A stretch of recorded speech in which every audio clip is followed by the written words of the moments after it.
Сәлеметсіңдер ме балалар? Қазақ тілі сабағына қош келдіңдер. Балалар, бүгінгі сабағымыздың тақырыбы әлібек, жылы кейін, ауырып қаласың. Тема сегодняшнего нашего урока – Алибек, одевайся теплее, заболеешь. Балалар, бүгін біз сендермен сабақта шағын мәтінді түсініп, мәнерлеп, рөлге бөліп оқимыз. Оқыған аудио, бейне материалдардың мазмұны бойынша жиі қолданылатын сөздер мен сөз тіркестерін қатыстырып, сұраққа жауап жазамыз. Бүгінгі сабағымыздың жаңа сөздерімен таныс болайық. Мойын орағыш, мойын орағыш, шарф. Мойын орағыш. Байла, байла, завяжи, байла. Ауырып қаласың, ауырып қаласың, заболеешь. Ауырып қаласың. Балалар, жалғауларды есте сақтайық. Дети, давайте запомним окончание. Тәуелдік жалғау. Менің мойын орағышым. Сенің мойын орағышың.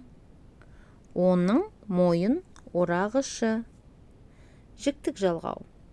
Мен мойын орағыш байлаймын. Я завяжу шарф. Сен мойын орағыш байлайсың. Ол мойын орағыш байлайды. Сен мойын орағыш байлайсың ба? Ты будешь завязывать шарф? Ол мойын орағыш байлай ма? Он будет завязывать шарф? Тыңдалым. Слушание. Тыңда, қайтала, оқы. Послушай, повтори, прочитай. Әсет. Күн суық. Әсет. На улице холодно. Бас киім ки. Одевай шапку. Мойын орағыш байла. Завяжи шарф. Ауырып қаласың. Заболеешь. Жарайды, анашым. Хорошо, мамочка. Бас киім киемін. Одену шапку. Мойын орағыш байлаймын. Завяжу шарф. Мойын орағыш. Шарф. Тыңда, қайтала, оқы. Әлібек, күртеше ки. Әлібек, одень куртку. Әлібек, мойын орағыш байла. Әлібек, завяжи шарф. Анна, жемпір ки. Анна, одень джемпер. Саша, бәтеңке ки. Саша, одевай ботинки. Әнел, мойын орағыш байла. Анель, завяжи шарф. Әнел, тон ки. Анель, одевай шубу. Оқылым, чтение. Балалар, бірінші тапсырманы рөлге бөліп оқиық. Выполним первое задание.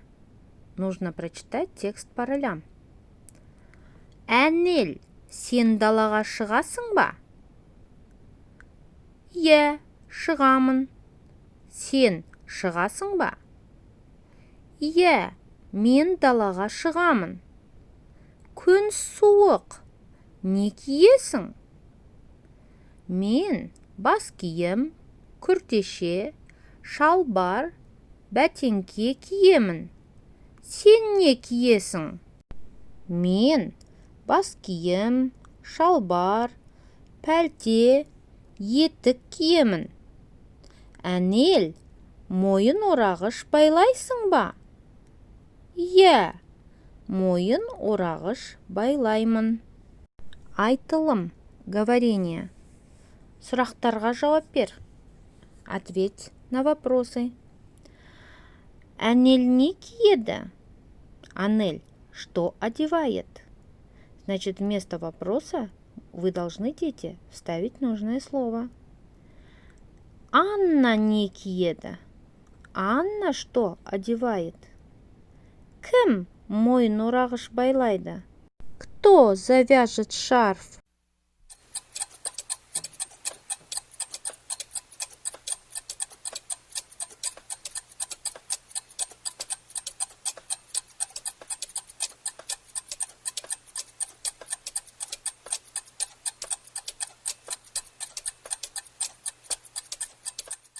Ал енді балалар, жұмысымызды тексерейік. Әнел не киеді? Әнел бас киім, күртеше, шалбар, бәтеңке киеді. Анна не киеді? Анна бас киім, шалбар, пәлте, етік киеді. Кім мойын орағыш байлайды? Әнел мойын орағыш байлайды. Балалар, сендердің де жауаптарың осындай деп ойлаймын. Дети, я думаю, что ваши ответы такие же. Жазылым. Письмо. Үшінші тапсырма. Балалар, суреттің орнына қажетті сөздерді қойып, толықтырып жазыңдар.